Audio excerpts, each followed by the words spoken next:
Marcus never expected the place he called home to turn into a cage. He owned the land. He had the deed, the papers, the proof, but one morning without warning, everything changed. A towering fence appeared around his entire ranch, blocking him in as though he were a trespasser on his own soil. The homeowners association claimed it was for the community, but Marcus knew better. This wasn't a mistake. It was a message. And when the police came knocking, he realized something even more terrifying. The fight for his land was no longer just about property. It was about survival, dignity, and truth. Marcus had always believed in the American promise that if you worked hard enough, sacrificed long enough, and stayed determined, you could carve out your own place in the world. For him, that place was his ranch. It wasn't enormous or flashy, but it was his sanctuary. Acres of open land stretched out under the wide blue sky, dotted with the cattle he raised, the smell of fresh-cut hay, the creak of the wooden barn, the steady rhythm of boots against gravel. These were the sounds of a life he had built from nothing. Marcus wasn't just proud of his ranch, he cherished it. Every fence post was hammered down by his own hands. Every repair, every improvement, every harvest was proof that his dream was real. But beneath the surface, Marcus noticed things others might ignore. The stares when he drove through town, the whispered conversations that stopped when he walked into a store, the fact that, despite his hard work and success, he was still the only black ranch owner in the neighborhood. At first, it was subtle. Neighbors who waved politely but never stopped to chat, invitations that somehow never reached his mailbox, and then came the letters, neatly typed, signed by the HOA board, citing vague violations of community standards, standards that, curiously, no one else ever seemed to break. Marcus tried to brush it off. He thought maybe, if I just keep my head down, keep working, they'll see I belong here like anyone else. But belonging, he would soon learn, wasn't what they wanted for him. One morning, as dawn spilled across the horizon, Marcus stepped outside with his coffee and froze. His entire ranch was boxed in. A towering fence had been built overnight. Thick wood, fresh nails, no gaps, no openings. The only gate was padlocked shut. His heart sank. He wasn't just fenced in, he was trapped. At first, Marcus thought it had to be some kind of mistake. He walked the perimeter, running his hands along the raw wood, searching for an explanation, but there was no note, no warning, just the sound of birds in the morning air and the fence, standing tall, silent, unmovable. He called the HOA, no answer. He left messages, no response. Finally, at a community meeting days later, they gave him their answer. Your property is out of compliance. The president of the HOA said, his tone sharp, eyes cold. Out of compliance with what Marcus asked, holding up his deed, a shrug. The community has standards. You don't fit them.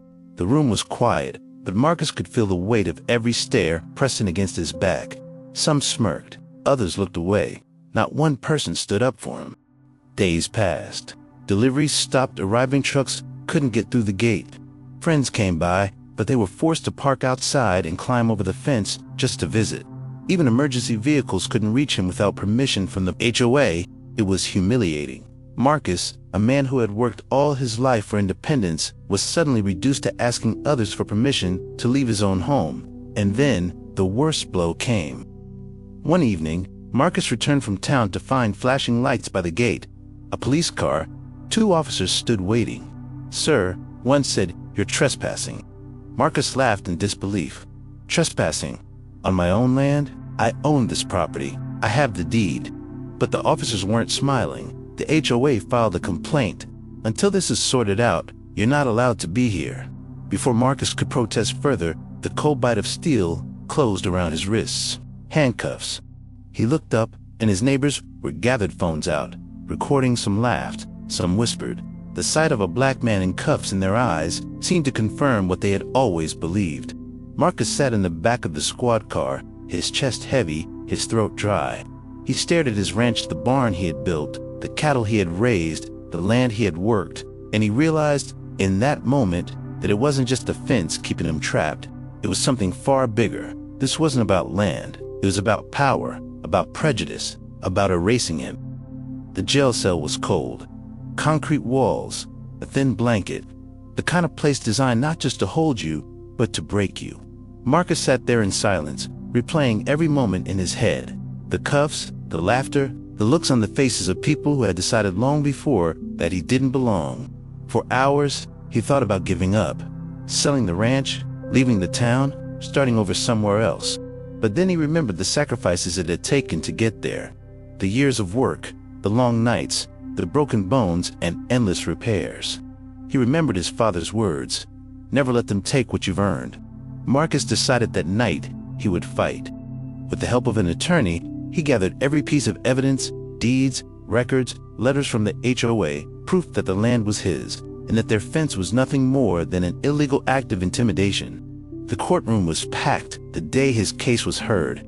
The HOA sat smug, their lawyer painting Marcus as a man who failed to respect community guidelines.